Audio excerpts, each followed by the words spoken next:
Piles పూర్తిగా cure అయిపోతుంది? Most of the cases నేను ఇంతవరకు some thousands of piles cases చూశాను.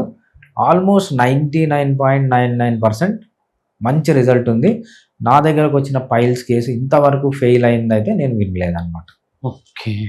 మేబీ 100లో 1 2 అయిండొచ్చు నాకు తెలియకుండా. బట్ మోస్ట్ ఆఫ్ ది కేసెస్లో పైల్స్ని మనము మంచిగా హ్యాండిల్ చేసుకోవచ్చు. ఫ్యూచర్లో రాకుండా కూడా ప్రివెంట్ చేసుకోవచ్చు. సరే, ఇది క్యూర్ అవ్వటానికి ఎంత ఖర్చుతో కూడుకున్న ప్రయాణమేనా ఇది, లేకపోతే చాలా తక్కువ ఖర్చుతోనే అయిపోతుందా? మీరు పైల్స్ సర్జరీకి వెళ్తే ఎంత ఖర్చు అవుతుందో దానికంటే చాలా రెట్లు తక్కువతో చేసుకోవచ్చు అనమాట. పైల్స్ సర్జరీ అంటే ఏమవుతుంది, మినిమం మీకు 1.5 lakh to 2 lakhs అవుతుంది.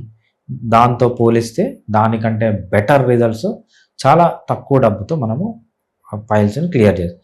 ఇనీషియల్ స్టేజ్ దాంట్లో మళ్ళీ 4 2 రకాల పైల్స్ ఉంటాయి, internal piles, external piles. External piles అంత పెయిన్ ఉంటుంది, కాకపోతే మంచి రిజల్ట్ ఉంది.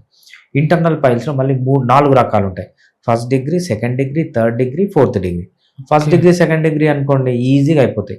3rd degree కొంచెం కష్టమవుతుంది. 4th degree వెళ్ళినా అంటే మోస్ట్ ఆఫ్ ది టైం సర్జరీకి వెళ్ళాల్సి వస్తుంది.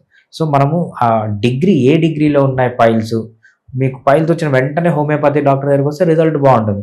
మీరు అంతా ముదర పెట్టుకొని ఈ గూగుల్ చూసి, యూట్యూబ్ చూసి, ఆ బాబా చెప్పింది విని, ఈ బాబా చెప్పింది విని, వాడి చిట్కాలిని, ఈడి చిట్కాలిని మొత్తం అక్కడ ఈ ప్లేస్ని సర్వనాశనం చేసుకుని వస్తే ఏమవుతుందంటే టైం పడుతుంది. ఒక్కొక్కసారి సర్జరీకి కూడా వెళ్ళాల్సి వస్తుంది.